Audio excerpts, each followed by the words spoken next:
भारत रत्न तो शायद उनके लिए छोटा है, वो विश्व रत्न थे हमारे लिए। दुनिया के अंदर में एक ज्ञान के प्रतीक माने जाते हैं। बाबा साहब अम्बेडकर, ये दिसंबर का महीना है, 6 दिसंबर को 1956 में वो हमें छोड़ के चले जाते हैं। जीवन भर उन्होंने संघर्ष किया अपने लिए, मगर अपने परिवार को कुछ नहीं दे पाए। उन्होंने समाज के लिए सब कुछ कुर्बान कर दिया। तो एक मौलिक सवाल ये है कि क्या हमारे उस मसीहा की जो नैसर्गिक तौर पर मृत्यु हुई, प्राकृतिक तौर पर जैसे होती है लोगों की, या एक संदेहास्पद, एक संदेहपूर्ण उस मसीहा की हत्या की गई, उसके बारे में आज 2016 चल रही है। 2016 है और 1956 में हमें छोड़ के चले गए। इसका मतलब 60 साल से उस रहस्य पर पर्दा पड़ा हुआ है। उस समय की जो तत्कालीन कांग्रेस की सरकार थी, 3 लोगों ने बाबा साहब अम्बेडकर की मृत्यु के संदर्भ में जांच करने के लिए मांग उठाई। उसमें नानकचंद रत्तू जी थे, जो बाबा साहब अम्बेडकर के राइट हैंड हुआ करते थे, सोहनलाल शास्त्री जी थे और एक डॉक्टर और थे। ये 3 लोगों ने मिलकर के बाबा साहब अम्बेडकर की उस मृत्यु के संदर्भ में जो संदेहास्पद मृत्यु हुई, उसके लिए आवाज उठाई पूरे भारत में कि इसकी जांच होनी चाहिए। मेरे भाइयों, उन 3 लोगों की आवाज इतनी बड़ी बुलंद हुई उस वक्त में कि भारत की संसद को 3 दिन तक बंद करना पड़ा। शायद ही भारत के इतिहास में यह पहली घटना थी पार्लियामेंट में संविधान लागू होने के बाद में कि 3 दिन तक भारत की संसद को बंद किया गया हो इस मुद्दे पर। ऐसी दूसरी घटना नहीं हुई आज तक कोई। तो 3 दिन तक आखिर वो संसद को बंद करना पड़ा हमारे मसीहा की उस मृत्यु के संदर्भ में।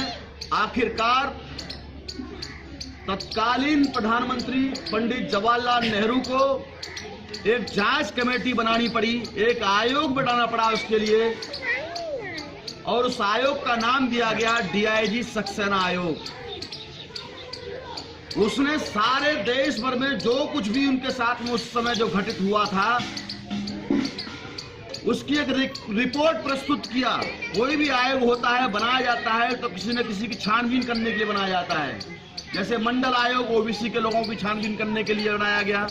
मंडल आयोग से पहले कालेडकर आयोग बनाया गया, वो भी OBC के लोगों की, पिछड़े वर्ग के लोगों की संख्या कैसी है, क्या करते हैं, उनके सारी आयोग बनाया जाता है। सच्चर कमीशन की आयोग बनाया गया मुसलमानों के लिए। वैसे ही बाबा साहब अम्बेडकर की हत्या से संबंधित सारी जानकारी जुटाने के लिए DIG सक्सेना आयोग बनाया गया। और वो DIG सक्सेना आयोग जब बनाया गया दोस्तों, तो उसकी रिपोर्ट आई।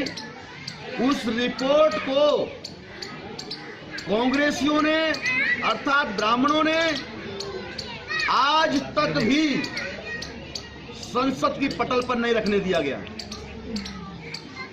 जब संसद की पटल पर आज तक नहीं रखने दिया,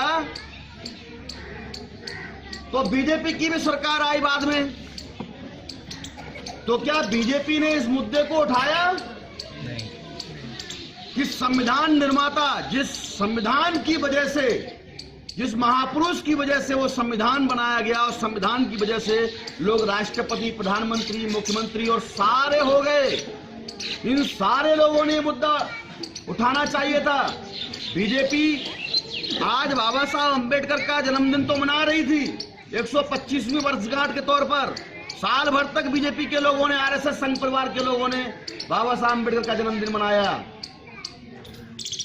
जो संघ परिवार के, RSS के लोग ये कहते थे, बाबा साहब अम्बेडकर जब जीवित थे 11 दिसंबर 1949 को, अभी आज तारीख 12 है, 11 ही है, आज 11 दिसंबर है।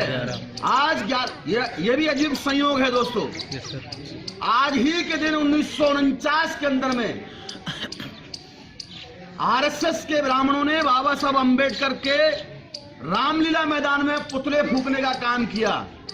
बाबा साहब अंबेडकर जीवित थे, उनके पुतले जलाए, और आज वही आरएसएस के लोग, संघ परिवार के लोग बाबा साहब अंबेडकर का जन्मदिन मनाए, पूरी साल तक मनाए उन्होंने। इसका मतलब क्या बाबा साहब अंबेडकर को ब्राह्मण लोग सम्मान दे रहे हैं? जीते जी उनका जीवन भर विरोध करते रहे, तो अभी मरने के बाद में, उनकी हत्या करवाने के बाद में वो उनको सम्मान कैसे दे सकते हैं? एक सवाल खड़ा होता है मेरे दोस्तों।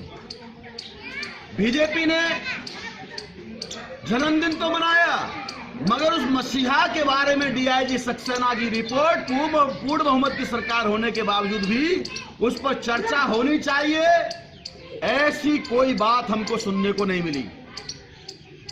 चलो छोड़ो, ब्राह्मण लोग जिन्होंने उनकी हत्या करवाने का काम किया, कांग्रेस के लोगों ने, आरएसएस के लोगों ने, वो तो उसको दबाने का ही काम करेंगे। मगर एक सवाल मैं आपके जहन में खड़ा करना चाहता हूं, जिस महापुरुष, जिस मसीहा के नाम पर भारत के सबसे बड़े सूबे के अंदर में, उत्तर प्रदेश के अंदर में 3 से 4 बार सरकार जिन लोगों ने बनाने का काम किया हो, जिस महापुरुष की विचारधारा के नाम पर, क्या उन लोगों ने बाबा साहब अंबेडकर की हत्या की रिपोर्ट खुलासा होनी चाहिए, ऐसी कभी बात उठाई? 3 से 4 बार सरकार बनाई, मलाई चाटने का काम किया। जिस महापुरुष की विचारधारा के आधार पर सरकार बनाने का काम 3-4 बार हुआ, क्या उन लोगों ने भी मुद्दा उठाया कभी? नहीं उठाया दोस्तों। एक प्रश्न चिन्ह लग जाता है कि जिस महापुरुष, जिस मसीहा की बदौलत आज ये सारा कुछ हम लोगों को मिला, कम से कम उसको न्याय दिलाने के लिए, उन जालिमों से पर्दाफाश करने के लिए उनको ये आवाज उठानी चाहिए। दुश्मन तो उठाने वाला नहीं है, हमारे लोगों को ये काम करना चाहिए, नहीं किया। आखिर क्या वजह थी कि हमारे पूर्वज को, हमारे पुरखे को उन जालिमों ने आखिरकार मौत के घाट उतारा? कौन से वो रहस्य थे जिस पर आज तक पर्दा पड़ा हुआ है? भारत के 60 साल बाद में ये वामसेफ संगठन ने जो हमारे लोगों की मुक्ति की, आजादी की लड़ाई लड़ रहा है पूरे देश के अंदर में, इसी ने वो पर्दा उठवाने का काम किया। प्रोफेसर विलास खरात ने किताब लिखी, 350 पेज की, हिंदी में है, अंग्रेजी में है, मराठी में है, गुजराती में है, बंगाली में है, पंजाबी में है, सारी भाषाओं में ट्रांसलेट की हुई वो किताब है। जिसको जो भाषा आती है वो सारी भाषा को उसको पढ़ सकता है, समझ सकता है। आखिर कौन से वो बिंदु थे जिसकी वजह से बाबा साहब अम्बेडकर, कौन कौन से लोग उस षड्यंत्र में शामिल थे, उसका खुलासा करने का काम प्रोफेसर विलास खरात ने किया। और वो वामसेफ संगठन में होने की वजह से उनको सारे सबूत और सारे साक्ष्य उपलब्ध कराने का काम वामसेफ ने किया, वो रिसर्च करने का काम हो रहा है। इतना ही नहीं दोस्तों, जब 60 साल के बाद में बाबा साहब अंबेडकर की उस हत्या के बारे में पर्दाफाश हम लोग कर सकते हैं, तो अभी तो केवल 10 ही साल हुआ है मान्यवर बहुजन नायक मान्यवर कांशीराम साहब को। हमको ऐसा प्रतीत होता है कि मान्यवर कांशीराम साहब भी नैसर्गिक मृत्यु उनकी नहीं हुई, हमारे उस मसीहा की भी हत्या करवाने में बहुत बड़ा दुश्मनों का हाथ है। उसका भी पर्दाफाश जल्द ही करने वाले हैं, अभी ज्यादा दिन नहीं है, बहुत जल्द ही उसका भी आपका दूध का दूध, पानी का पानी हो जाएगा। आखिर कौन कौन से उस षड्यंत्र में शामिल थे, कौन लोग थे, ये बात का विषय है। मगर जिस संदर्भ में जानकारी आज हमारे भारत की समस्त प्रजा को नहीं है, हमारे मूल निवासियों को नहीं है, ये जानकारी बाबा साहब अम्बेडकर के संदर्भ में हम लोगों ने आज की ये सभा छोटी सी लेवल पर रखी गई है, जिससे सही सटीक जानकारी अगर आपको होगी तो आप अपने लोगों को, अपने भाइयों को इसके बारे में जानकार बना सकते हैं, समझा सकते हैं, और देश और देश के विकास के लिए अपना योगदान दे सकते हैं। साथियों, ये डायरेक्ट बाबा साहब अम्बेडकर को एक ही दिन में उन्होंने उस घटना को अंजाम नहीं दिया। इससे पहले भी बहुत सारी बार उनके ऊपर में जानलेवा हमला हुए, और वो कांग्रेस ने करवाए, जवाहरलाल नेहरू ने करवाए, उससे पहले क्या होता है,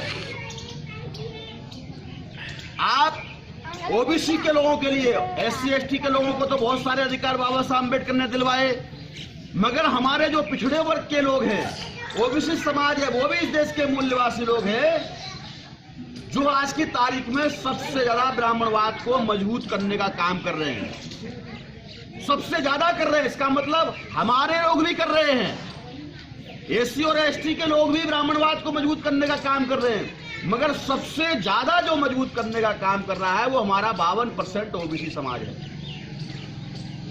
तो ओबीसी समाज को, ओबीसी लोगों को 52% संख्या होने के नाते उन लोगों को अधिकार दिलाने के लिए बाबा साहब अम्बेडकर ने संविधान में आर्टिकल 340 बनाया। सबसे पहले बंदोबस्त करने का काम बाबा साहब अम्बेडकर ने भारत के संविधान में सबसे पहला अधिकार ओबीसी के लिए, पिछड़े वर्ग के लिए उन्होंने 340 में आर्टिकल में रिजर्व किया। उसके बाद 341वां जो संविधान का आर्टिकल है उसमें शेड्यूल कास्ट के लोगों को अधिकार दिए। 342 में शेड्यूल ट्राइब के लिए दिए, जो आदिवासी जंगलों और पहाड़ों में रहते हैं हमारे लोग, उनके लिए बंदोबस्त किया। पहले ओबीसी बड़ा भाई होने के नाते सबसे पहले बाबा साहब अम्बेडकर ने ओबीसी के लोगों को अधिकार देने का काम किया, मगर यह बात आज तक भी हमारे लोगों को मालूम नहीं है। ओबीसी के लोगों के दिमाग में ब्राह्मणों ने, विदेशियों ने क्या डाला, बाबा साहब अम्बेडकर के प्रति बहुत बड़ी नफरत घोलने का काम किया, एक दूसरे को जानी दुश्मन बना दिया। पिछड़े वर्ग और शेड्यूल कास्ट के लोगों को, अनुसूचित जाति के लोगों को, वो एक दूसरे के साथ में करीब ना आ सके, इसके लिए वो सारा काम दिन भर रात भर 24 घंटे करते हैं, प्रचार करते हैं, प्रसार करते हैं और धार्मिक कर्मकांडों में हमारे लोगों को फंसाए रखते हैं। साथियों, 340 में आर्टिकल में बाबा साहब अम्बेडकर ने कहा कि पिछड़े वर्ग को उनके संवैधानिक अधिकार मिलने चाहिए, पिछड़े वर्ग की गिनती होनी चाहिए, गिनती करवाने के लिए राष्ट्रपति एक आयोग बनाए और वो आयोग बनाए, उसके बाद में इनका भी बजट का अलग से प्रावधान करना चाहिए। ये भी पिछड़े हैं, ये सामाजिक रूप से पिछड़े हैं, शैक्षणिक रूप से पिछड़े हैं, जैसे हमारे एससी और एसटी के लोग पिछड़े हैं वैसे ये भी पिछड़े हैं। तो जब नेहरू ने उस बात को नहीं सुना, उसके बाद में बाबा साहब अम्बेडकर ने 1951 में 10 अक्टूबर को विधि मंत्री पद से इस्तीफा दे दिया। इस्तीफा देने के बाद में उसमें 11 मुद्दे थे, 11 बिंदु लिखे कि मैं इन कारणों की वजह से मंत्रिमंडल से इस्तीफा देता हूं, कानून मंत्री पद से त्याग पत्र देता हूं, मुझे नहीं चाहिए। उसमें दूसरे नंबर का मुद्दा ओबीसी के लिए था, पिछड़े वर्ग को संवैधानिक अधिकार नेहरू के द्वारा नहीं दिए जा रहे थे, ये कारण उन्होंने इस्तीफा दिया। हिंदू कोड बिल था महिलाओं के लिए अधिकार दिलवाने के लिए, और ऐसे 11 बिंदु थे दोस्तों। 10 अक्टूबर 1951 को जब उन्होंने इस्तीफा दे दिया तो पिछड़े वर्ग के सबसे बड़े नेता आरएल चंदापुरी बिहार में हुआ करते थे, इनका नाम था आरएल चंदापुरी, पिछड़ी जाति में थे, पिछड़े वर्ग का नेतृत्व कर रहे थे बिहार में। उन्होंने बाबा साहब अम्बेडकर को कम्युनिकेट किया, एक चिट्ठी लिखी, बाबा साहब अम्बेडकर, हम जानते हैं आपने हम पिछड़ों के लिए संविधान से ये जो कानूनी मंत्री पद से इस्तीफा दिया है, हम आपका सम्मान करते हैं और आपसे विनती भी करते हैं, आप हम पिछड़ों का नेतृत्व करने के लिए एज ए चीफ गेस्ट के तौर पर पटना आ जाइए। हम एक बहुत बड़ी रैली कर रहे हैं पटना में और उसमें मुख्य अतिथि के तौर पर आपका नाम रखना चाहते हैं, आप हम लोगों का नेतृत्व करो। आरएल चंदापुरी जी ने, पिछड़े वर्ग के नेता ने बाबा साहब अम्बेडकर को बुलाया। बाबा साहब अम्बेडकर इस्तीफा देने के बाद में पटना गए और पटना जाने के बाद में उस रैली में जब उन्होंने बोलना शुरू किया, बोलते वक्त दोस्तों जैसे ही कार्यक्रम शुरू ही हुआ, कुछ 2-4 बातें समझाने का प्रयास किया, उसी वक्त बाबू जगजीवन राम ने, जो कांग्रेस का दलाल चमचा था, अपने समाज के नाम पर सबसे बड़ा गद्दार आदमी कोई था तो वो कांग्रेसी बाबू जगजीवन राम था, उसने बाबा साहब अम्बेडकर के ऊपर में पत्थर फेंकवाने का काम किया। पटना की उस रैली में बाबा साहब अंबेडकर हमारे मसीहा के ऊपर में पत्थर फेंकवाए, 2-4 पत्थर बाबा साहब अंबेडकर को भी लगे। पिछड़े वर्ग के नेताओं ने बाबा साहब अंबेडकर को जेट भर के उसको उस समय उस रैली से बचाने का काम किया, बिजली काट दी गई। ये काम कांग्रेसी दलाल ने, जो अनुसूचित जाति का था, उसने बाबा साहब अंबेडकर के ऊपर पत्थरबाजी करवाने का काम किया। आखिर क्या बोल दिया था बाबा साहब अंबेडकर ने जिसकी वजह से उस कांग्रेसी जगजीवन राम को पत्थर फेंकवाने पड़े, नेहरू के कहने पर, ब्राह्मण के कहने पर? और वो जानलेवा हमला था। उस समय जैसे तैसे करके पिछड़े वर्ग के लोगों ने उनको बचाने का काम किया। क्या बोला था उन्होंने? दोस्तों, 2 बहुत ही महत्वपूर्ण बातें उस समय बाबा साहब अंबेडकर ने उस रैली को संबोधित करते हुए कही थी। पहले नंबर की बात है, पंडित नेहरू भारत में लोकतंत्र पर ब्राह्मणों का एकाधिकार करना चाहता है और मैं इसे हरगिज होने नहीं दूंगा। बहुत इंपॉर्टेंट बात कही बाबा साहब अंबेडकर ने। क्या बात थी पहली? पंडित नेहरू इस देश में लोकतंत्र पर ब्राह्मणों का एकाधिकार स्थापित करना चाहता है और मैं इसे जीते जी होने नहीं दूंगा। एक बात। दूसरी बात कही इन्होंने, अगर ओबीसी के लोग, पिछड़े वर्ग के लोग मेरा साथ सहयोग देने के लिए तैयार हैं तो मैं इस देश के अंदर में आर पार की लड़ाई लड़ने के लिए तैयार हूं। अब साथ सहयोग तो दे ही रहे थे, क्योंकि ओबीसी के लोगों ने उनका साथ दिया, तब ना बाबा साहब अंबेडकर वहां पे गए। पिछड़े वर्ग के लोग जो सबसे ज्यादा हिंदूवादी, ब्राह्मणवादी व्यवस्था को मजबूत करने का काम करते हैं, उन पिछड़ों और शेड्यूल कास्ट के लोग, बाबा साहब अंबेडकर के लोगों में ध्रुवीकरण हो रहा था, पोलराइजेशन हो रहा था, उसको रोकने के लिए भट्ट नेहरू ने उस समय, कांग्रेसी ने पहला आम चुनाव जनवरी 1952 में घोषित कर दिया कि इनमें ध्रुवीकरण नहीं होना चाहिए। संविधान लागू होने के बाद में पहला चुनाव ब्राह्मण ने, नेहरू ने 1952 में घोषित कर दिया। और उस पहले चुनाव के अंदर में क्या कारनामा किया उसने? पहले चुनाव के अंदर में दोस्तों, नेहरू जी ने अपनी जाति बिरादरी के ब्राह्मणों को 60% टिकट बांटने का काम किया। और 60% टिकट जब ब्राह्मणों को बांटा तो उसके बाद में दोस्तों, जब रिजल्ट आया, परिणाम आया उसका, तो 47% ब्राह्मण चुन करके आए। भारत की आधी संसद पर केवल एक जाति विशेष के लोगों का कब्जा करवाया। पूरे देश की संसद, पार्लियामेंट, जहां से लोगों की तकदीर लिखी जाती है, जहां से लोगों का पूरा देश को चलाने का नियंता होता है, उस संसद पर नेहरू ने कब्जा करवाने का काम किया। और इस बात से बाबा साहब अंबेडकर बहुत खपा हुए, बहुत दुखी हुए कि इस देश में लोकतंत्र में की हत्या करने का काम अगर किसी व्यक्ति ने किया है, लोकतंत्र का, डेमोक्रेसी का हत्यारा है, तो वो पंडित जवाहरलाल नेहरू है। नेहरू ने, ब्राह्मण ने इस देश का सत्यानाश करने का सबसे पहले काम किया। गद्दार 1 नंबर का था। इस बात को लेकर के बाबा साहब अंबेडकर बड़े चिंतित थे और पिछड़े वर्ग के नेताओं के साथ में बराबर कांटेक्ट में थे। क्यों थे?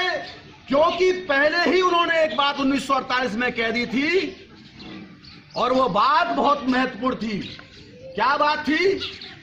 वो बात कहते हैं, शेड्यूल कास्ट फेडरेशन के अधिवेशन को संबोधित करते हुए लखनऊ में बाबा साहब अंबेडकर एक बात कहते हैं कि जिस दिन अनुसूचित जाति, जनजाति और पिछड़े वर्ग के लोग एक साझा मंच बना करके राजनीति शुरू करेंगे, उस दिन ये मंच पर बैठा गोविंद वल्लभ पंत जैसा ब्राह्मण मुख्यमंत्री आपके जूतों की फीते खोलने में गर्व महसूस करेगा। क्या कंडीशन बताई? जिस दिन, कोई भी दिन हो सकता है, जिस दिन SC ST OBC के लोग एक साझा मंच बना करके, एक साथ, एक प्लेटफॉर्म पे आकर के राजनीति शुरू करेंगे, उस दिन गोविंद वल्लभ पंत जैसा ब्राह्मण मुख्यमंत्री आपके जूतों की फीते खोलने में गर्व महसूस करेगा। ये बात बाबा साहब अम्बेडकर 1948 में कहते हैं। 48 की कही हुई बात को 1992 में मान्यवर कांशीराम साहब ने धरातल पर उतार दिया केवल 50 साल के अंदर में। केवल जूतों के फीते खुलवाने का ही काम नहीं किया, बल्कि उत्तर प्रदेश की विधानसभा के अंदर में जब मिले मुलायम कांशीराम, हवा में उड़ गए जय श्री राम का नारा लगा, तो उत्तर प्रदेश के अंदर में शेड्यूल कास्ट और बैकवर्ड क्लासेस के ओबीसी के जब नेता लोग वहां पहुंचे, तो वहां जाकर के केसरीनाथ त्रिपाठी नाम के ब्राह्मण की, जो विधानसभा का अध्यक्ष हुआ करता था उस समय, इतनी पिटाई किया इन पिछड़े और शेड्यूल कास्ट के एमएलओ ने, इतनी पिटाई किया कि उसको स्ट्रेचर पर लिटा करके उसको हॉस्पिटल में ले जाना पड़ा। स्ट्रेचर समझते हैं? अपने पांव पे खड़ा नहीं हो पाया वो, उसको स्ट्रेचर पर लिटा करके 1 महीने तक हॉस्पिटल में रखना पड़ा। केवल जूतों की फीते खोलने की बात बाबा साहब अंबेडकर करते थे, मगर मान्यवर कांशीराम साहब ने तो उससे भी ज्यादा कर दिया, क्योंकि संख्या हमारी है, संख्या हम पिछड़ों की और अनुसूचित जाति के लोगों की है। दुश्मनों की संख्या केवल चींटी के बराबर है।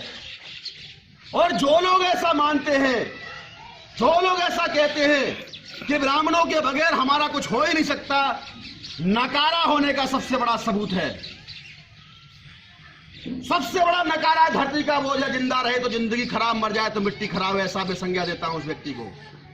अपने लोगों को तैयार करने के लिए उस पर समय नहीं है, वो दूसरे के द्वारा, ये नपुंसकता का एक संदेश है दोस्तों, जो ये कहता है अरे कर दिया भाई बाबा साहब अंबेडकर का काम, मान्यवर कांशीराम साहब ने कर दिया। ब्राह्मणों के बगैर इस देश में सरकार बनाने का काम कर दिया उत्तर प्रदेश के सबसे बड़े सूबे के अंदर में। एक वोट से मान्यवर कांशीराम साहब ने, बहुजनों के नायक ने, सिर्फ एक वोट से 1996 में पंडित अटल बिहारी वाजपेयी की सरकार को 13 दिन के अंदर में गिराने का काम किया। बीजेपी की सरकार गिरा दी। रोया था भबक भबक कर जाकर के जवाहरलाल, ये अटल बिहारी वाजपेयी, अरे मान्यवर साहब ये क्या कर दिया आपने, एक वोट से सरकार गिराई। 10 साल तक 21 सांसदों के साथ में कांग्रेस को मजबूत करने का काम किया, हमारे लोगों ने किया। 10 साल तक कांग्रेस को मजबूत किया। जिस कांग्रेस के बारे में बाबा साहब अम्बेडकर का ख्याल था, कांग्रेस जलता हुआ घर है, इसमें जो जाएगा जलकर खाक हो जाएगा, इसमें जिसको जाना नहीं है, इसको समाप्त करना होगा। सारी जिंदगी बहुजनों के लिए मान्यवर कांशीराम साहब ने लगाई और कांग्रेस को बिल्कुल आखिरी सांस पे लाके छोड़ दिया था। दोबारा से कांग्रेस को जिंदा करने का काम हमारे लोगों ने किया। आज हमको लोग सलाह देते हैं आप लोगों को ये नहीं करना चाहिए, आप लोगों को वो नहीं करना चाहिए, ये क्यों कर लिया, ऐसे तो ये कमजोर होगा, वो कमजोर होगा। अरे मैं पूछना चाहता हूं मेरे भाइयों, दिमाग लगाओ, सोचो जरा। 3.5% ब्राह्मण लोग हैं पूरे भारत में और 5 पार्टियों के मालिक हैं, 1-2 नहीं, 5 पार्टियां ब्राह्मण चला रहे हैं। हमारे लोगों को कुछ पता भी है क्या? वो कभी नहीं कहते इससे मेरी कांग्रेस कमजोर होगी, इससे मेरी बीजेपी कमजोर होगी, और दोनों ही कमजोर होंगी, आम आदमी पार्टी बनाने की जरूरत क्या है?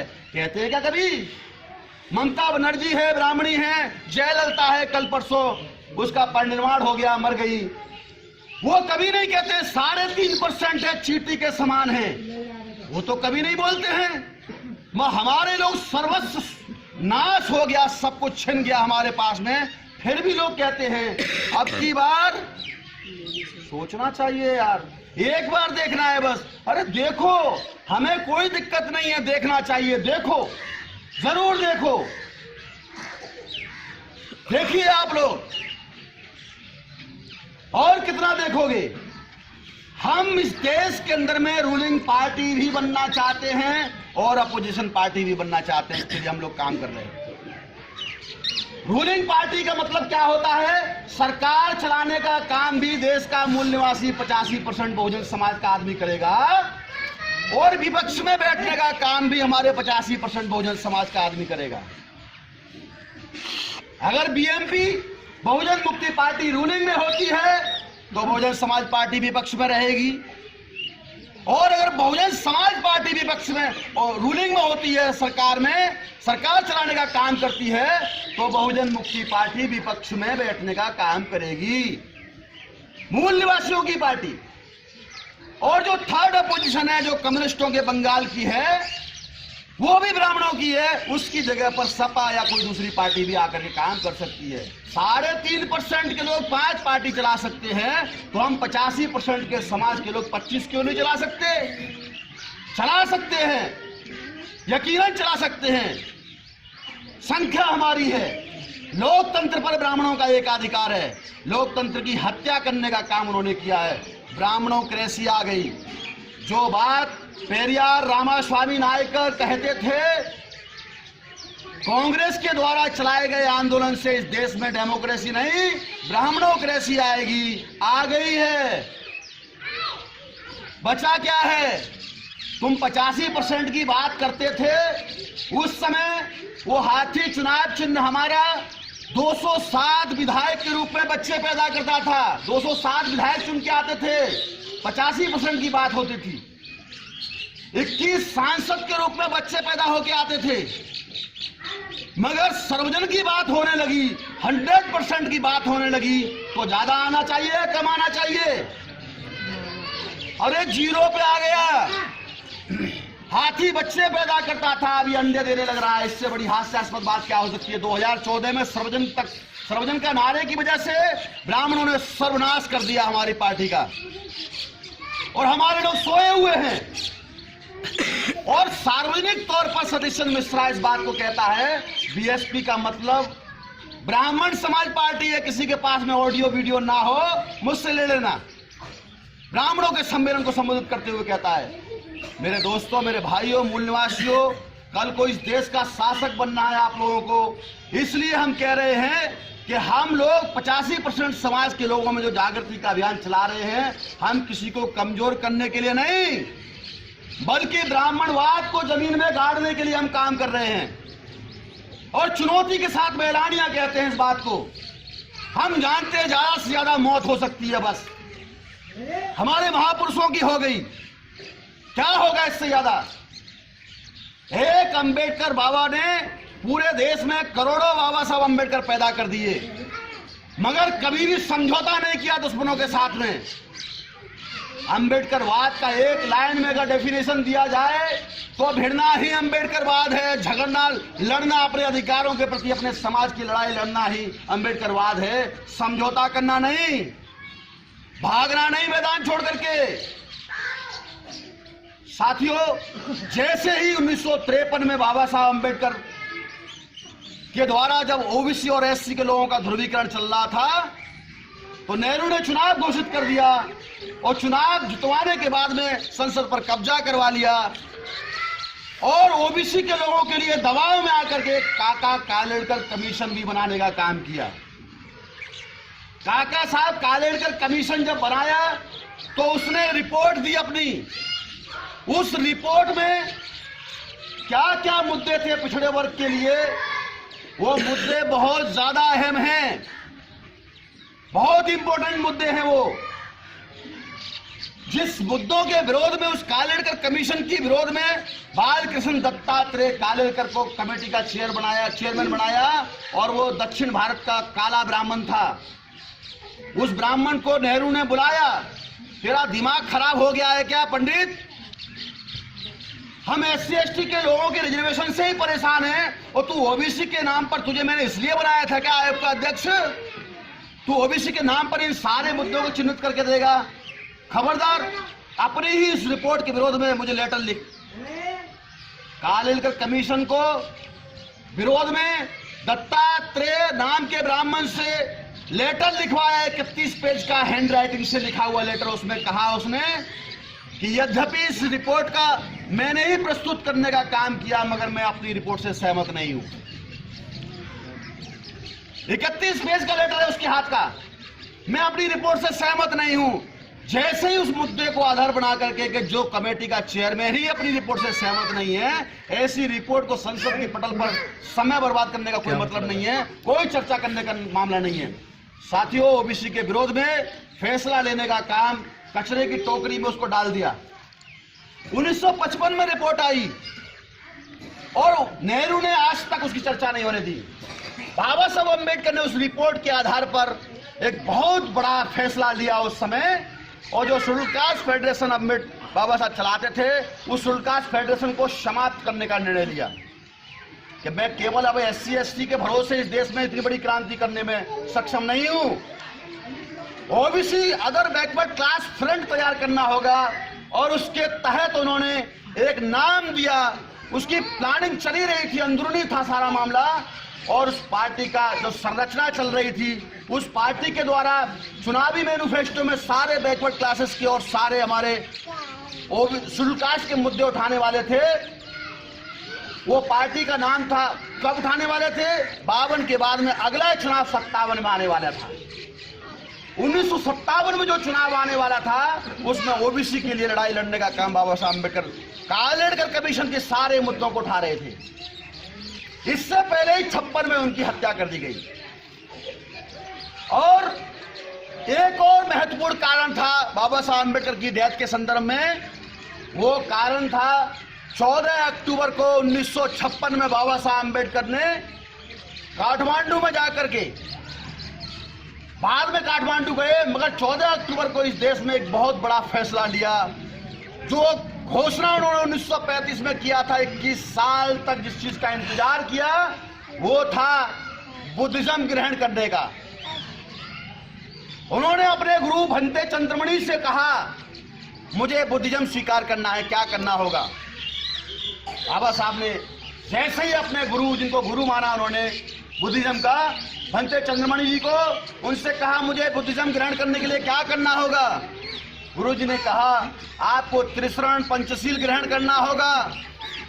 बोले ये क्या होता है? त्रिशरण क्या होता है?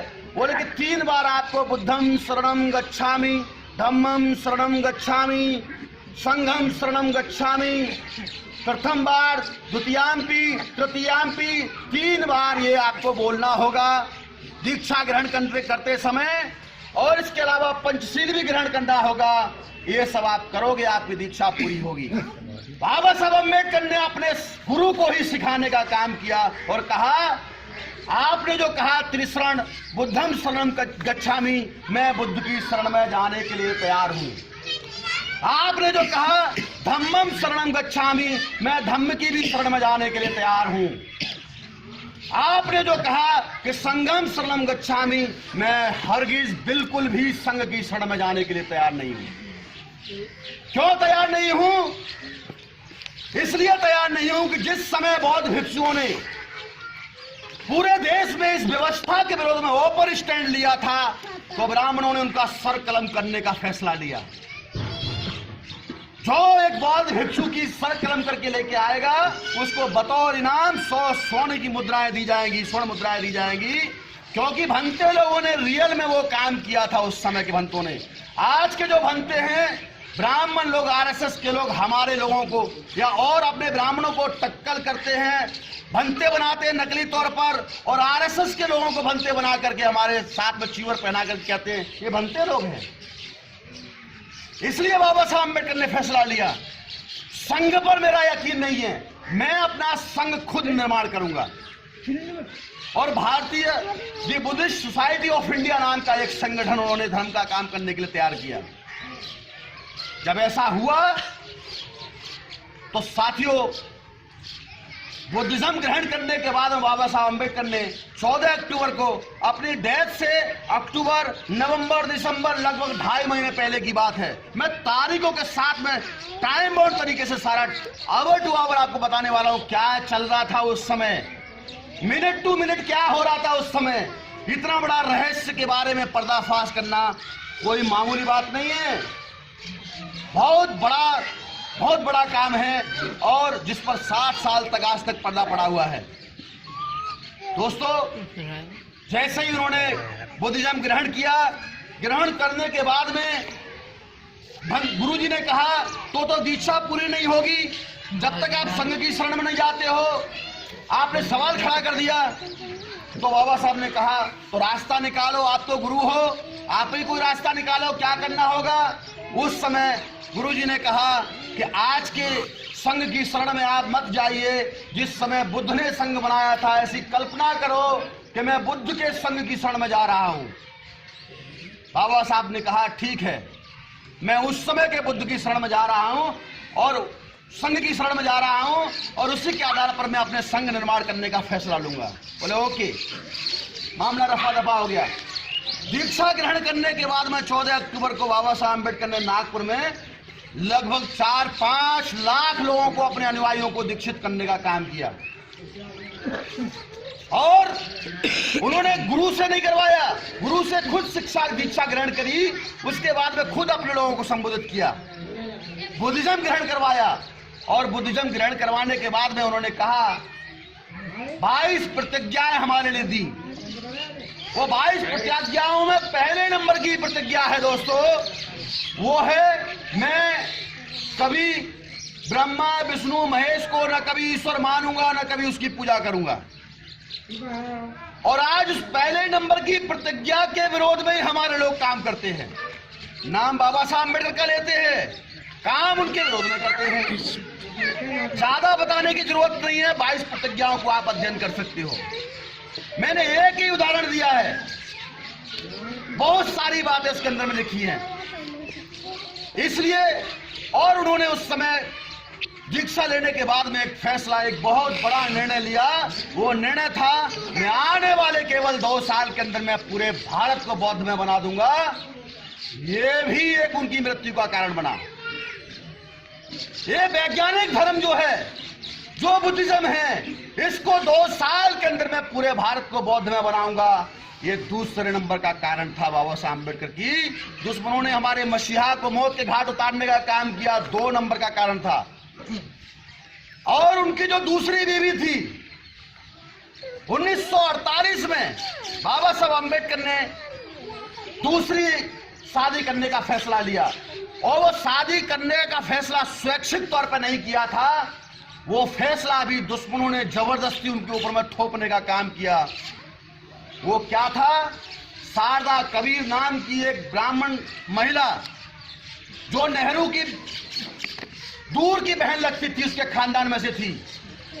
बाबा साहब अम्बेडकर क्या लिख रहे हैं, क्या पढ़ रहे हैं, कौन सी योजना बना रहे हैं, वो सारी जासूसी करने का काम, सारे पत्र व्यवहार को नेहरू तक पहुंचाने का काम वो शारदा कबीर करती थी।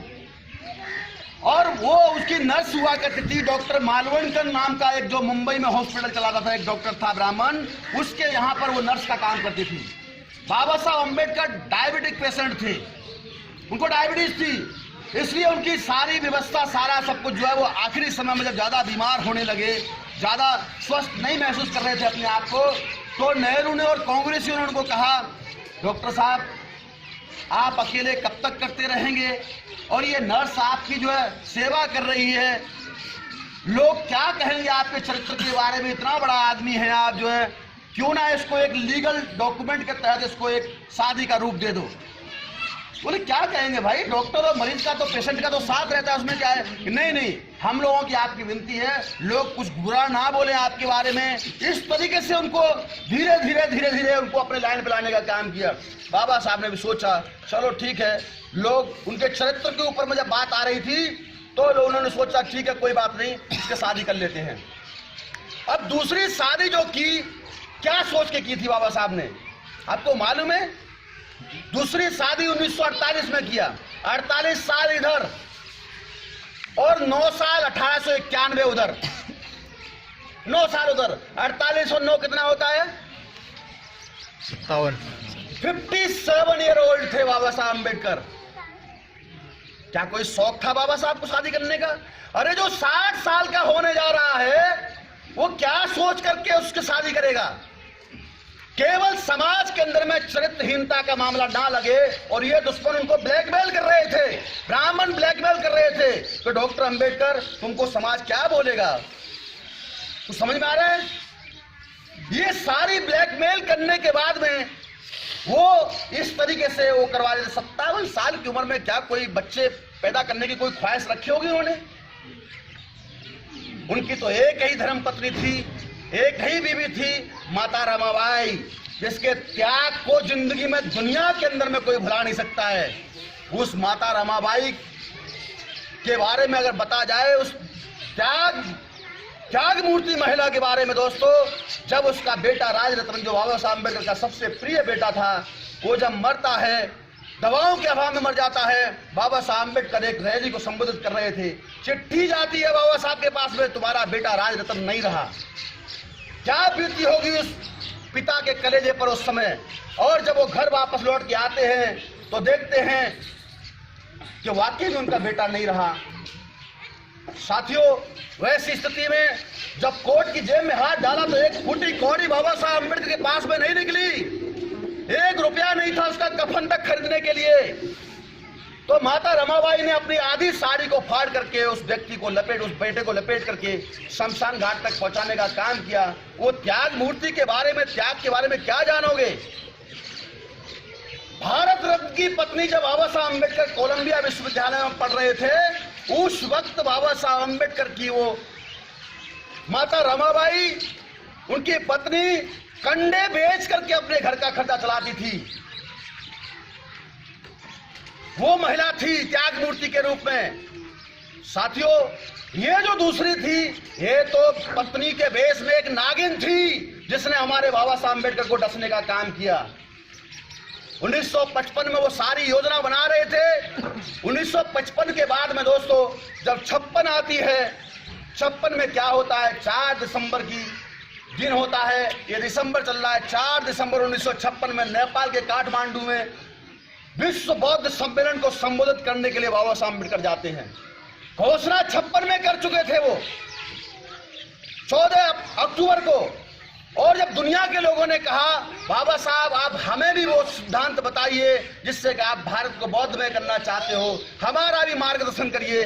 नेपाल की राजधानी काठमांडू में जब बाबा साहब अम्बेडकर जाते हैं तो सविता कबीर, सविता अम्बेडकर जिसको कहा जाता है, वही शारदा कबीर नाम की ब्राह्मणी भी उनके पीछे पीछे जाती है।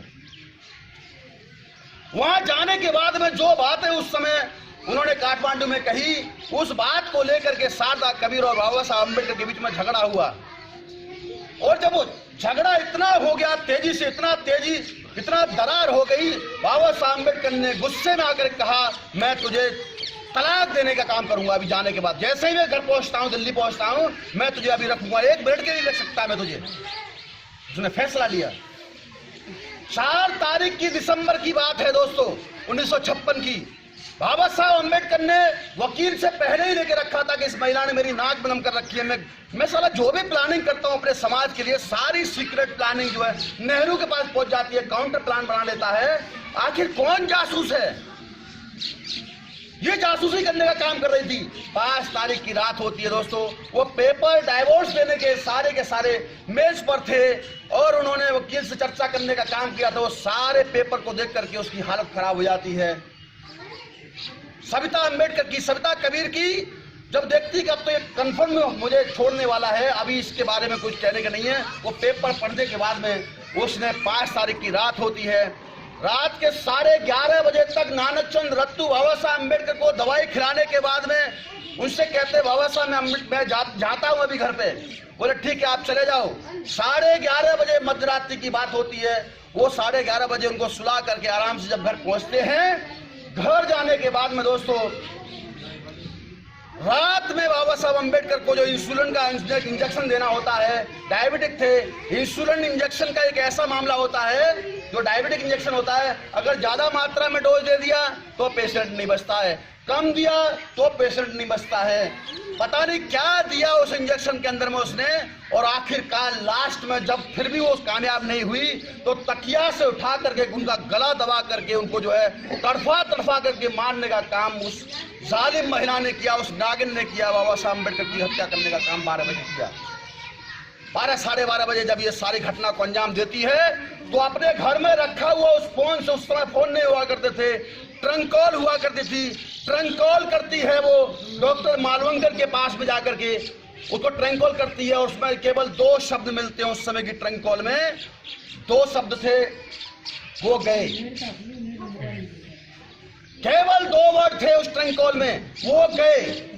जैसे ही वो गए कहती है, उसके बाद में आराम से बाबा साहब अम्बेडकर दुनिया में नहीं रहते हैं। और उसके बाद वो रात में पता नहीं क्या करती है क्या नहीं करती है, उनके सारे जो डॉक्यूमेंट थे वो भी सब गायब होते हैं। सुबह सुबह वो लॉन में टहल रही है, आराम से बेफिक्र होकर टहल रही है लॉन में। नानक चंद रत्तू जाते हैं और जाने के बाद में पहुंचते ही नानकचंद रत्तू को वो दो शब्द कहती है, रत्तू आप आगे जा, साहब को चाय दे के आ। साहब को चाय दे के आ।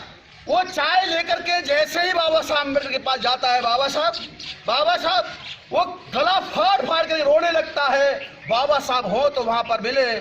वो देखता है मेरे बाबा को तू खा गई, क्या हुआ, मैं रात को अच्छा गला छोड़ के गया हूं, अभी क्या हो गया बाबा को। सारे देश में एक शौक की लहर दौड़ जाती है और जिसको मालूम पड़ता है वो सारी रेलगाड़ियां जो मुंबई की तरफ जाती हैं वो सारी रवाना हो जाती हैं। दिल्ली से उनके शव को मुंबई ले जाया गया प्लेन के द्वारा, और एक तरफ डेड बॉडी रखी है बाबा साहब अम्बेडकर की, दूसरी तरफ सविता अम्बेडकर ये एक तरीके से शर्त लगाती है कि बाबा साहब अम्बेडकर की दाह संस्कार तब तक नहीं होने दूंगी जब तक भारतीय बौद्ध महासभा का, बुद्धिस्ट सोसाइटी ऑफ इंडिया का और शेड्यूल्ड कास्ट फेडरेशन का मुझे अध्यक्ष नहीं बनाया जाता। कौन महिला होगी ऐसी दोस्तों? एक तरफ डेड बॉडी है और दूसरी तरफ कंडीशन लगा रही है, जब तक मैं इसका शवदाह नहीं होने दूंगी तब तक मुझे इसका पहले घोषित नहीं किया जाए। साथियों, जब घोषित हो गई और कांग्रेसी नेहरू और सारे के सारे लोग उस काम में लगे हुए थे, करवा रहे थे, इस तरीके से बाबा साहब अम्बेडकर को उन्होंने मौत के घाट उतारने का काम किया। और उसके बाद उनकी जो सारी प्लानिंग और योजनाएं थी, जो आरपीआई नाम की पार्टी उन्होंने शेड्यूल्ड कास्ट फेडरेशन के तौर पर इकट्ठा करने का फैसला लिया था, वो आरपीआई को बाद में नेहरू ने उनके जाने के बाद में पूरी तरीके से नष्ट नाबूद कर दिया। सैकड़ों टुकड़े करके आरपीआई को महाराष्ट्र से समाप्त किया, सब जगह से समाप्त करने का काम किया। बीपी मौर्य उस समय उत्तर प्रदेश में सबसे बड़े नेता हुआ करते थे, मगर उसको भी टुकड़े करने का काम किया। सारी आरपीआई को समाप्त कर दिया क्योंकि नेहरू नहीं चाहता था ये सारे बैकवर्ड क्लासेस के, और एक जाति तक ही सीमित कर दिया। 1966 तक नेहरू रहते हैं, 66 में नेहरू मर जाता है। उसके बाद में उसकी विरासत को उसकी बेटी इंदिरा गांधी संभालती है। 1971 में इंदिरा गांधी प्रधानमंत्री बनती है, मगर ओबीसी की जनगणना फिर भी नहीं होने देती है।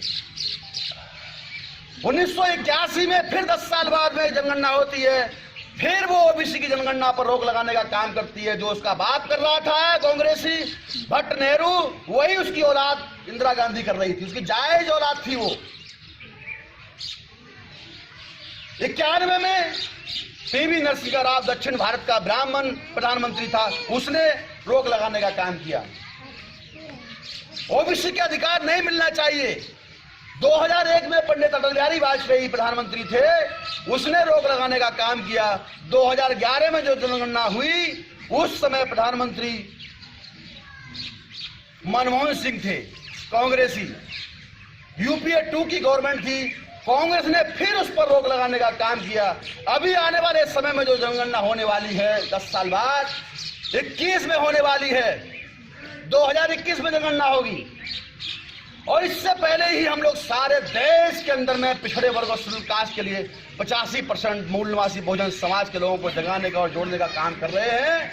अगर आप लोग नहीं करोगे, ओबीसी के लोगों को साथ नहीं लोगे, तो ब्राह्मण उनको काम पे लगाएगा। तुम एससी की पिटाई करो जाकर के, उनको हजारों साल से उसी काम पे लगाया हुआ है, तुम इनको पीटो।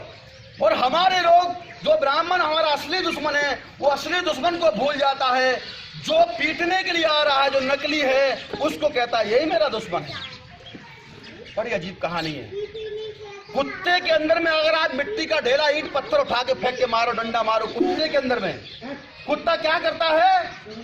जिस डेले से, जिस रोड़े से उसको चोट लगी, वो जानता है कि इस रोड़े का, इस ईंट पत्थर का कसूर नहीं है जो मुझे चोट पहुंचाने का काम किया है। कुत्ते के अंदर ब्रेन है, वो जानता है इसका कसूर नहीं है, वो डेले को छोड़ देता है, पत्थर को छोड़ता है, और जो फेंक रहा है उसको पकड़ता है, उसके पीछे काटने को दौड़ता है। होता है कि नहीं होता है? ऐसा होता है। इसका मतलब कुत्ते के अंदर दिमाग है। हमारे लोगों के दिमाग को जानवर से भी बदतर बनाने का काम इन जालिमों ने, इन दुश्मनों ने किया है। हमारे लोग सोचते हैं ये कसूर जो मुझे पीटने के लिए आ रहा है उसी का है। अरे असली दुश्मन जो भेज रहा है वो है ना भाई, उसको पकड़ो।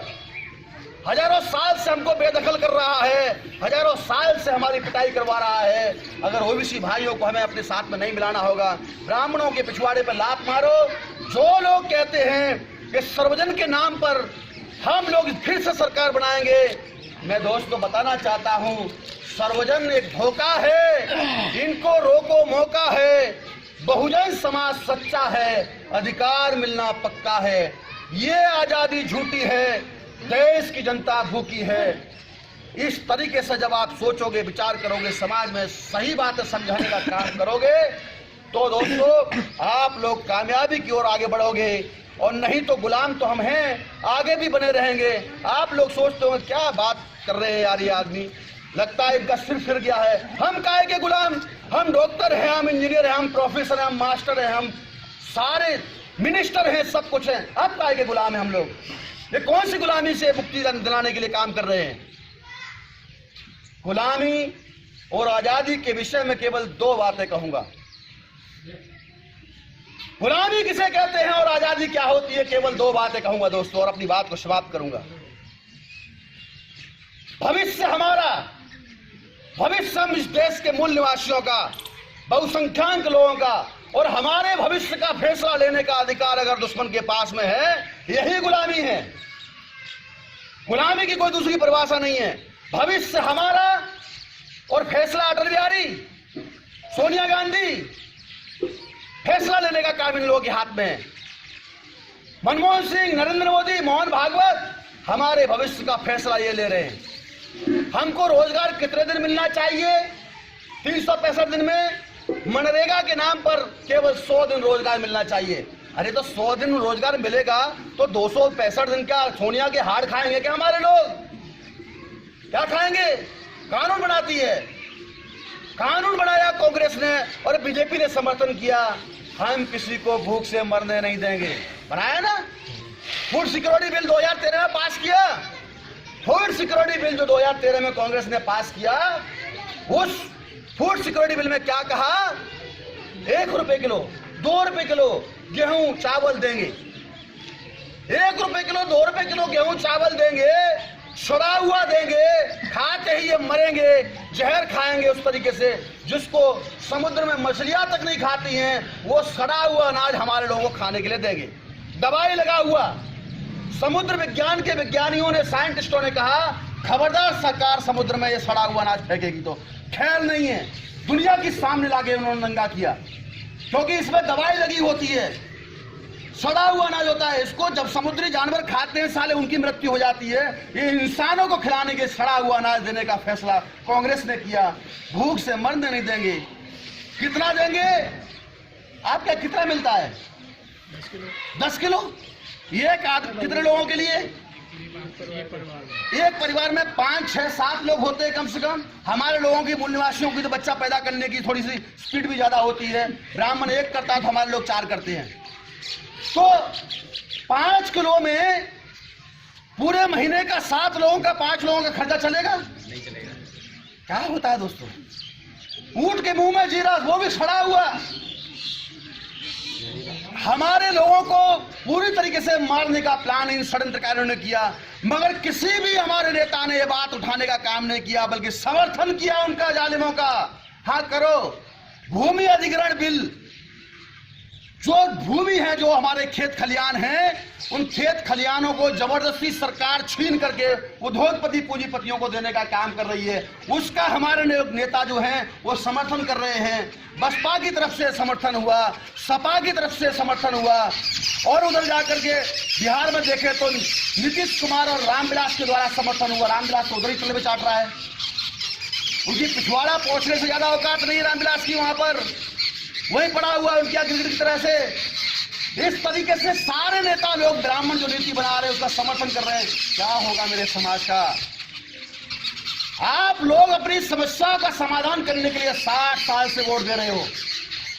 पिताजी वोट दे रहे हैं, बाबा ने वोट दिया, 60 साल तक समस्याओं का समाधान करने के लिए वोट दे रहे हैं। समस्याओं का समाधान नहीं हुआ, केवल संचय हुआ, समाधान नहीं हुआ। पुलिंदा बन गया है, ब्लेंडर हो गया है समस्याओं का। दूसरा गुलामी के लिए उदाहरण देना चाहता हूं दोस्तों। वो दूसरा गुलामी का उदाहरण क्या है? हमारी बहन बेटियों के ऊपर में अन्याय अत्याचार होता है, बलात्कार की घटनाएं होती हैं और दुश्मन करवाता है, मगर थाने चौकी में जाकर के उसकी एक रिपोर्ट तक नहीं लिखी जाती है। क्या हम लोग आजाद हैं? एमएलए एमपी के कहने पर रिपोर्ट दर्ज नहीं हो रही है। क्या औकात है उसकी एमएलए एमपी की, जो थाने में एक एफआईआर तक नहीं लिखा सकता है जिसके ऊपर में अन्याय अत्याचार हो रहा है। और होता उल्टा ही है, जो पीड़ित है उसी को थाने में बिठाया जाता है, उसकी पिटाई करा जाती है और कहते अच्छे आदमी को बदनाम करो, शर्म नहीं आती तुम्हें, भाग यहाँ से। उसी को और पीड़ा दी जाती है जो पीड़ित है। तो हम लोग जो लोग कहते हैं हम लोग आजाद हैं, काहे क्या आजाद है भैया? क्या यही आजादी थी? बाबा साहब अम्बेडकर तो आजाद नहीं मानते थे अपने आप को। इस्तीफा देने के बाद 1951 में दूसरे दिन जब जाते हैं 11 अक्टूबर को पटियाला में, पंजाब के अंदर में, वो कहते हैं वर्तमान स्वराज्य तो उन्हीं का राज है, हम तो आज भी उनके गुलाम हैं। ये बात बाबा साहब अम्बेडकर 1951 में कहते हैं। 1947 को दुश्मन कहता है आप लोग आजाद हो गए। 47 पहले आता है, 51 पहले आता है? अरे तो बाद में 51 में बाबा साहब अम्बेडकर अपने आप को आजाद नहीं मान रहे हैं और आजादी के लिए लड़ाई लड़ रहे हैं। हमारे जो पढ़े लिखे लोग हैं, जो सेमी लिटरेट लोग हैं, आधे पढ़े लिखे लोग हैं, वो कहते हैं हम तो आजाद हो गए। समझ लें गुलामी क्या होती है, आजादी क्या होती है? तो आजादी क्या है? भविष्य हमारा हो और हमारे भविष्य का फैसला लेने का अधिकार भी अगर हमारे लोगों के पास में हो, ये आजादी, इसे आजादी कहते हैं। हमारे भविष्य का फैसला लेने का अधिकार औकात है हमारे किसी एमएलए एमपी की? अरे संसद को बंद कर देना चाहिए, चलने नहीं देना चाहिए। 6 सांसदों ने तेलंगाना राज्य के लिए मांग किया था, पूरे भारत में संसद को 2-3 दिन नहीं चलने दिया, तेलंगाना राज्य बन गया। हमारे लोगों के ऊपर में ढेरी अन्याय अत्याचार होते हैं, मगर उसका समर्थन करते हैं लोग जाकर के। ये ब्राह्मणों का राज्य स्थापित करने के लिए, उसको मजबूत करने का ही काम कर रहे हैं। इसलिए मेरे दोस्तों, ये आजादी की लड़ाई लड़ने के लिए इस देश में भारत मुक्ति मोर्चा, भारत को ब्राह्मणों से मुक्त करने वाला एक मोर्चा तैयार हुआ है। बांसेप नाम का संगठन है, बहुजन मुक्ति पार्टी है। मैं ये नहीं कह रहा आप जबरदस्ती दो उसको ना, कभी नहीं। आप लोग अपने तर्क की कसौटी पर खरा उतारो, जो सही लगे, कोई जोर जबरदस्ती का मामला नहीं है। वो लोग आएंगे, 1000 सवाल पूछो उनसे, जो बहुजन मुक्ति पार्टी के लोग आए, 1000 सवाल पूछो, क्या योजना है तुम्हारे पास, बताओ क्या करने वाले हो, तुम धोखा नहीं दोगे, क्या गारंटी है आप लोगों की? और 1000 सवाल पूछने के बाद में जब पूरी तरीके से सेटिस्फेक्शन हो तो 4 वोट अपने दूसरे को डालो, 1 वोट केवल उनके लिए, आगे भविष्य के लिए कि एक विकल्प खड़ा हो जाए। तो ऐसा काम आप लोगों को करना चाहिए। अब मैं दूसरी बात कहना चाहता हूं, आपको इसको क्यों करना चाहिए, क्योंकि आज हमारे जो डॉक्टर वीर हैं, वो मैं मानता हूं कि वो बसपा के अंदर में जा रहे होंगे, मगर जो मेरा वाल्मीकि समाज का भाई है वो तो बीजेपी को मजबूत कर रहा है ना। जो मेरा धोबी भाई है, जो मेरा पासी भाई है, वो तो सारा का सारा बीजेपी को मजबूत कर रहा है ना।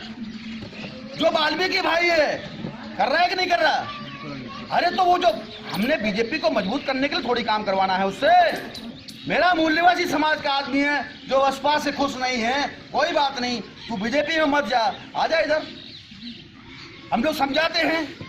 रूलिंग पार्टी भी हमारी होगी, अपोजिशन भी हमारी होगी, और बाकी इन लोगों के पास में उनके लिए समझाने के लिए उनको छुट्टा छोड़ रखा है, तुम बीजेपी को मजबूत करो। है कोई प्लानिंग किसी के पास में कोरी भाई के साथ में जोड़ने के लिए? कोई है योजना? ब्राह्मणों को जोड़ने के लिए योजना है बस। जो हमारा सत्यानाश किया हजारों साल से, उनके लिए योजना तो है, मगर हमारे बाकी मूल्यवासी पिछड़े लोगों को जोड़ने के लिए उनके पास में कोई योजना नहीं है। अगर होती तो हम लोग आज 0 पे क्यों खड़े होते? क्यों खड़े होते 0 पे? मीडिया प्रचार कर रहा था 2014 में बसपा की कम से कम 40 से 50 सीटें आएंगी, कर रहा था ना, और ऑब्वियसली आनी भी चाहिए, मगर कहां गायब हो गई पता नहीं। वही मीडिया ने सारा गायब कर दिया, सारे अखबार उठा के देखो, इसकी पुनरावृत्ति ना हो, इसको रोकने के लिए एक तरीके से देखा जाए तो हमारे समाज की जीत के आने चाहिए। बीजेपी को अगर रोकना है तो हमें बीजेपी को रोक कैसे सकते हैं? हम बाकी के पिछड़े और शेड्यूल कास्ट के लोग जो बसपा को मजबूत नहीं करते हैं, दुश्मनों की व्यवस्था को मजबूर करते हैं, अगर हम उनको इधर रोक लेंगे, बहुजन मुक्ति पार्टी में रोक लेते हैं, तो बीजेपी धड़ाम से नीचे गिर सकती है। दुश्मनों को रोकने के लिए हम लोगों ने विकल्प दिया है, मगर हमारे लोगों को किस तरीके से समझाया जाता है मेरी तो समझ में नहीं आता। वो लोग तो लगता है हमारा दुश्मन ब्राह्मण, जिसकी वजह से सर्वनाश हुआ है, और लोग हम ही को अपना दुश्मन मान लेते हैं। यही तुम ही हमारे असली दुश्मन हो। अरे भाई, जो सत्यानाश कर रहा है उसके बारे में तो जानो।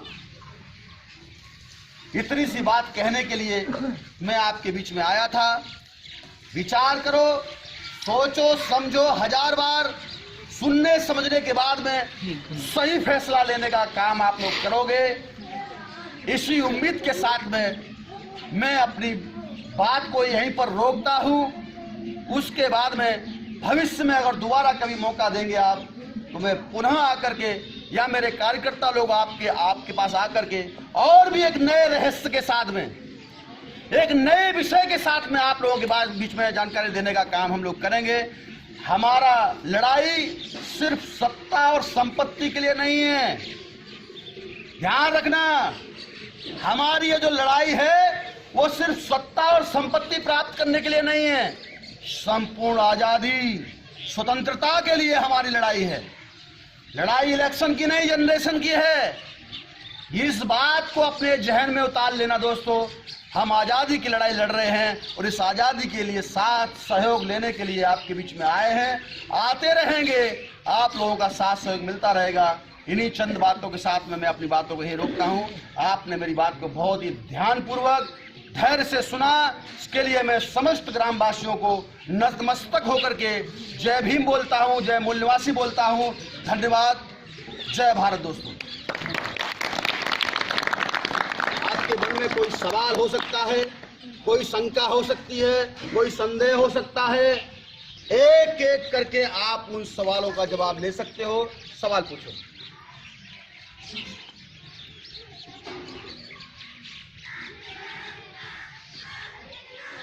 और जो इन ऐतिहासिक पलों में मौजूद हैं यहाँ मेरे दोस्त लोग, मेरे भाई लोग, उन सबको भी मैं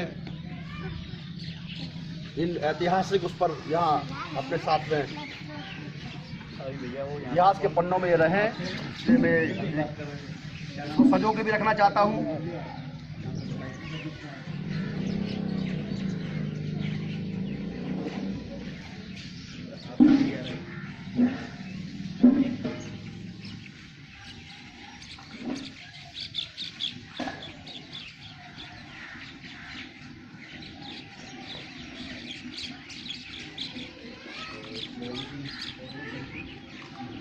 ऐतिहासिक क्षणों के जो लोग गवाह हैं, भविष्य के लिए भी याद रहेंगे हमें।